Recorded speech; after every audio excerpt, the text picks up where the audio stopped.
ተቋሙ እስካሁን ባለው ሁኔታ ከተለያዩ መንግስታዊ የሆኑና መንግስታዊ ካልሆኑ ድርጅቶች ወስደን የሰራናቸው ፕሮጀክቶች ያስመረቅናቸው ፕሮጀክቶች አሉ።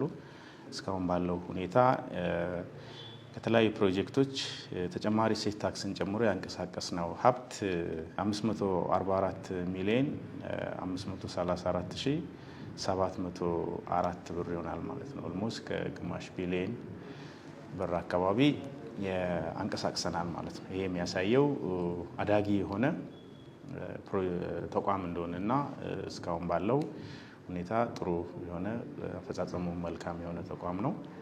ያው ደንበኞቻችን በብዛት የመንግስት የልማት ድርጅት እንደመሆኑ መጠን ትልቁ እስካሁን ባለው የግል ተቋማት፣ ዞኖች፣ ከተማ አስተዳደሮች ደንበኞቻችን ናቸው።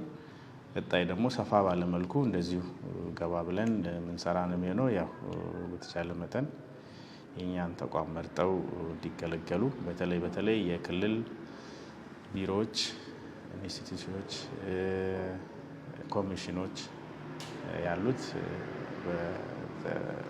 የተቋሙን የሚመርጡና ካላስፈላጊ ጊዜ ተጨማሪ ዋጋ ጭማሪና ሌሎች ከግንባታ ጋር ተያይዞ የሚነሱ ቅሬታና አላስፈላጊ የሆኑ ችግሮች ነፃ ሆነው ሰርቪስ ከኛ ማግኘት ይችላሉ። እኛም በፍጥነት ሰርተን የምናስረክብ ይሆናል ማለት ነው። ተቋሙ እየሰራቸው ያሉ ፕሮጀክቶች ወደ 40 የሚጠጉ ናቸው።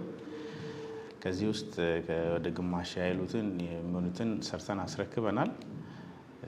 በትልቅም በዝቅተኛም በመካከለኛም በከፍተኛም ማለት ነው። የሁለቱንም ስራ ነው የምንሰራው። የህንፃ ግንባታ እና የመንገድ ስራ ማለት ነው። የአርባ ምንጭ ነጭ ሳር ፓርክ የውስጥ ለውስጥ መንገድ እየገነባን ነው። የግንባታ ላይ ትልቁ ቻሌንጅ የተገማች የሆነ የዋጋ ጭማሪ ግብአት ዋጋ ጭማሪዎች አሉ።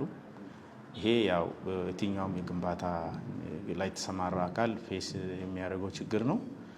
ሌላኛው እንደ ቻሌንጅ የምንወስደው ከስራ ላይ ተሰማርተን እየሰራን ነው አሁን ያለ ነው። ሞር ፔኔትሬት አድርገን በክልሉ በእያንዳንዱ ከዳር እስከ ዳር ደርሶ ለማስኬድ ተቋሙን በአግባቡ ሌሎች አካላት ገዝተውን እኛ እስካሁን ድረስ የሰራነውን ስራ ገዝተው ወደኛ መጥተው ከመሄድ አኳያ የተወሰኑ ሬዚስታንሶች አሉ። ያው የቢዝነስ ተቋም ስለሆነ ሞር ስራዎችን በተለይ የመንግስት ቢሮዎች አካባቢ ወደ ግሉ የማድላት ሁኔታዎች አሉ። እነዚህ ያው በቀጣይ የሚስተካከሉ ይሆናል። እነዚህ ናቸው እንደ ቻሌንጅ እንደ ተቋም ያለ